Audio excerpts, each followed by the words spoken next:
Audio Jungle. Audio Jungle.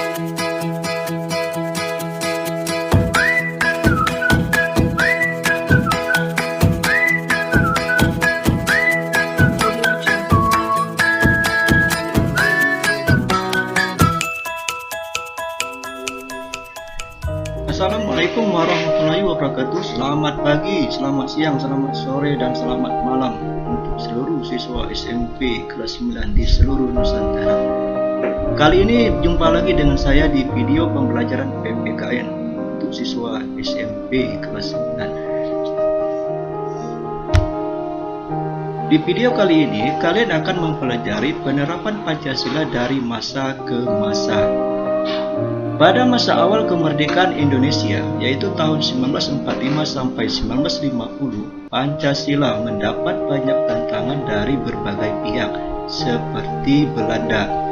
Bahkan dari masyarakat Indonesia sendiri ada yang ingin menggantikan Pancasila sebagai dasar negara.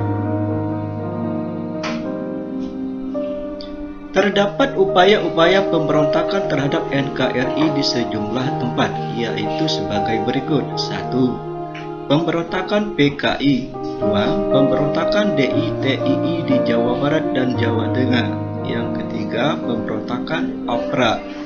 Yang keempat adalah pemberontakan Andi Agis. Serta yang kelima adalah pemberontakan RMS atau Republik Maluku Selatan. Berdasarkan Undang-Undang Dasar Sementara 1950, Presiden berfungsi sebagai kepala negara dan menjadi bagian dari pemerintah. Namun, tanggung jawab pemerintahan berada di tangan Perdana Menteri bersama para menterinya. Penerapan Pancasila pada periode 1950 sampai 1959 cenderung diarahkan sebagai ideologi liberal. Hal ini ternyata tidak menjamin stabilitas pemerintahan.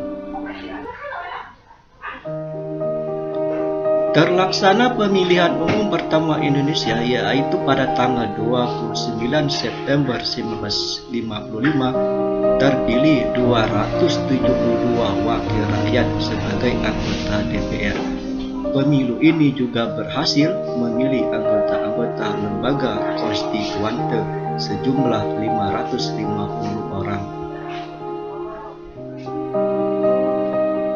Pada tahun 1950 sampai 1959 muncul sejumlah pemberontakan yang bertujuan melepaskan diri dari NKRI, yaitu sebagai berikut.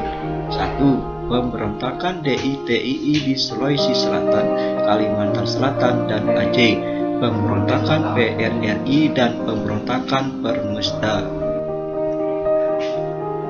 Sebagian pihak menyebut masa 1959 hingga 1966 sebagai periode demokrasi terpimpin. Pada masa ini, demokrasi dianggap tidak berada pada kekuasaan rakyat, sebagaimana diamanatkan nilai-nilai Pancasila, namun cenderung berada pada kekuasaan presiden. Terjadi peristiwa pemberontakan PKI atau G30S-PKI pada tanggal 30 September 1965.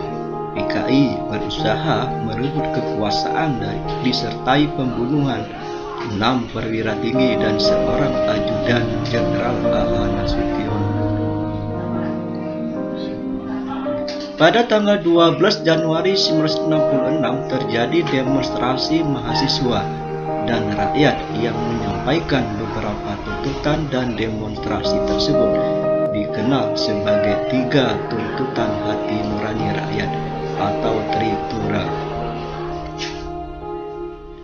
Adapun isi Tritura adalah sebagai berikut. 1. Bubarkan PKI beserta ormas-ormasnya. 2. Bubarkan Kabinet Dwi Kora dari unsur-unsur PKI. Yang ketiga, turunkan harga. Masa 1966 hingga 1998 disebut sebagai masa Orde Baru. Orde Baru diharapkan dapat melaksanakan Pancasila dan Undang-Undang Negara Republik Indonesia tahun 1945 dengan murni dan Masa tahun 1998 hingga sekarang disebut sebagai masa reformasi, dan pada awal masa ini kemunduran ekonomi Indonesia dan dugaan penyelewengan terhadap Pancasila membuat mahasiswa dan masyarakat melakukan demonstrasi menuntut turunnya Presiden Soeharto. Oke lah, anak-anak, itulah video yang bisa Bapak sampaikan pada pembelajaran hari ini. Kita jumpa lagi pada video berikutnya. Akhir kata Bapak ucapkan wassalamualaikum warahmatullahi wabarakatuh.